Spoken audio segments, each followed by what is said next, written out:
आपण थेट जाऊया आमचे प्रतिनिधी भरत मोळकर यांच्याकडे। भरत, आता आंदोलक एनटीएच्या ऑफिसमध्ये घुसलेत, काय चित्र आहे तिथं? नक्कीच आपण जर पाहिलं तर ज्या पद्धतीने एनटीएच्या माध्यमातून घेतली जाणारी नीटचा पेपर फुटला होता, त्यानंतर आता आंदोलक प्रचंड आक्रमक झाल्याचं पाहायला मिळतंय। थेट आंदोलक आता एनटीएच्या ऑफिसमध्ये घुसल्याचं चित्र आहे। खरं तर ज्या पद्धतीने एनटीएच्या काही अधिकाऱ्यांवरती कारवाई करण्याची भूमिका सरकारने घेतली होती, मात्र त्यानंतरही आंदोलकांचं आंदोलकांचं समाधान झालं नव्हतं। आंदोलकांना थेट धर्मेंद्र प्रधान यांचाच राजीनामा हवा होता। देशाचे शिक्षण मंत्री आहेत, केंद्रीय शिक्षण मंत्र्यांच्या राजीनाम्याशिवाय आम्ही माघार घेणार नाही अशा पद्धतीची भूमिका या ठिकाणी आंदोलकांनी घेतली होती। मात्र आता त्यानंतर जे आंदोलक संसद भवनाच्या दिशेने निघालेले होते, त्या आंदोलकांवरती अश्रुधुराचा मारा केल्यानंतर आणि लाठीचार्ज केल्यानंतर हे आंदोलक प्रचंड आक्रमक झालेले आहेत आणि हे आंदोलक आता थेट एनटीएच्या ऑफिसमध्ये घुसल्याचं चित्र आहे। बरं, तुम्ही माहिती दिलीत नॅशनल टेस्टिंग एजन्सीच्या ऑफिसमध्ये काय चित्र आपण बघितलं। बरं, तुम्ही असेच आमच्यासमोर जोडलेले राहा। आता एक महत्त्वाची अपडेट आपण प्रेक्षकांना देऊया। स्नेहिल, लोकसभेचं कामकाज 3 वाजेपर्यंत तहकूब करण्यात आलेलं आहे आणि राज्यसभेचं कामकाज देखील तहकूब झालेलं आहे। अगदी राज्यसभेचं कामकाज जे आहे ते उद्यापर्यंत तहकूब करण्याची नामुष्की उडवलेली आहे। पहिल्या दिवसात राज्यसभेचं कामकाज झालेलं नाही, हेच यामुळे दिसतंय। आपण बघतोय सीजेपी आंदोलनांमुळे या ठिकाणी राज्यसभेचं कामकाज झालेलं नाहीये आणि राज्यसभा तहकूब करण्यात आलेली आहे। लोकसभेचं कामकाज 5 वेळा तर राज्यसभेचं कामकाज 4 वेळा स्थगित झालंय।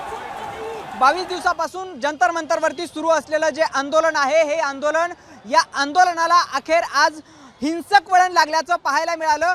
संसद भवनाच्या दिशेनं जो मोर्चा निघालेला होता, या मोर्चावरती अश्रुधुराच्या गोळ्या डागण्यात आल्याचं पाहायला मिळालं। एकंदरीत ज्या पद्धतीने पोलिसांकडून सर्वसामान्य बघा, एक महत्त्वाची बातमी, अभिजित दिपकेंना आता पोलिसांनी ताब्यात घेतलेलं आहे। सीजीपीचा संस्थापक अभिजित दिपकेला ताब्यात घेतलंय। सीजीपीचे प्रवक्ते सौरव यांनी ही माहिती दिलेली आहे।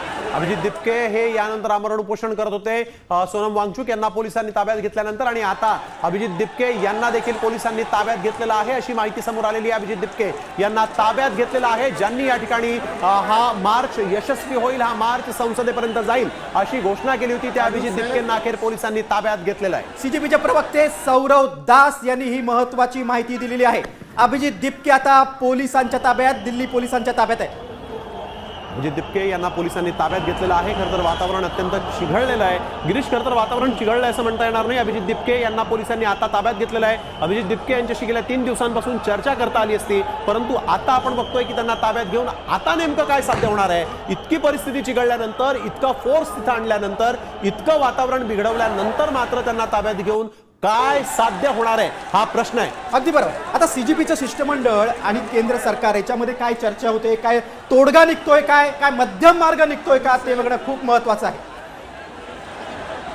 दिल्लीतलं वातावरण एकीकडे आपण बघतोय पूर्णपणे चिघळवलं गेलं असं म्हटलं तरी चुकीचं ठरणार नाही, कारण 20 दिवस सोनम वांगचुक यांचं आमरण उपोषण, त्यानंतर सोनम वांगचुक यांना ज्या जबरदस्तीनं ताब्यात घेतलं गेलं, त्यानंतर अभिजित दिपकेंनी केलेलं उपोषण आणि तरी 3 दिवसांचा हा जो वेळ होता, या 3 दिवसांच्या वेळामध्ये देखील सरकारला मात्र चर्चा का करता आली नाही। या ठिकाणी इतकं मोठं फोर्स आणण्यात आलं, अश्रुधुराच्या नळकांड्या वापरल्या गेल्या, पोलिसांच्या बदल्या झाल्या, नवीन पोलीस आणले गेले आणि पोलिसांची फोर्स वाढवली गेली। इथं आपण बघतोय 20-25 फुटांचे बॅरिकेटिंग्स करण्यात आले, वेल्डिंग करण्यात आलं त्या बॅरिकेटिंग्सला।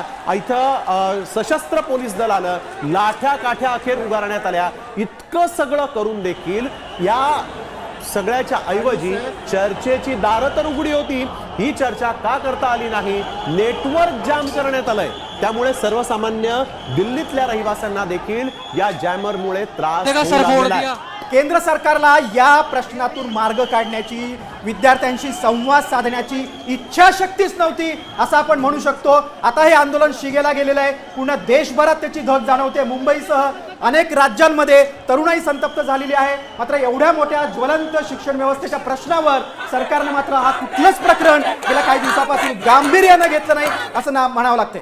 अगदी, आणि खरं तर एक महत्त्वाचं प्रेक्षकांना सांगावं लागेल की दृश्य आपण बघताय आणि यामध्ये आपल्याला दिसतंय स्पष्टपणे की काही विद्यार्थी जे आहेत ते आंदोलन करतायत। नागपूरमधली दृश्य आपण बघतोय, दिल्लीमध्ये जामर लागल्यामुळे सगळी विज्युअल्स जी आहेत, सगळी दृश्य जी आहेत ती इथं पाठवायला अडथळे प्रचंड येत आहेत। नागपूरमध्ये आपण बघतोय काही विद्यार्थी जे आहेत ते आक्रमक झालेले आहेत आणि सरकारच्या विरोधात घोषणाबाजी करतात। अगदी बरं, कालपासूनच खरं तर ही धग आपल्या राज्यात देखील जाणवायला लागली। काल दादरमध्ये आंदोलन झालं, ठाकरे सेनेनं आंदोलन केलं। आज आपण उपराजधानी नागपूरमधील चित्र बघतोय, तरुणाई आता रस्त्यावर उतरलेली आहे आणि सगळेजण सोनम वांगचुक आणि सीजेपीला पाठिंबा देत आहेत, आपापल्या शहरात उतरून या प्रश्नावर आवाज उठवत आहेत।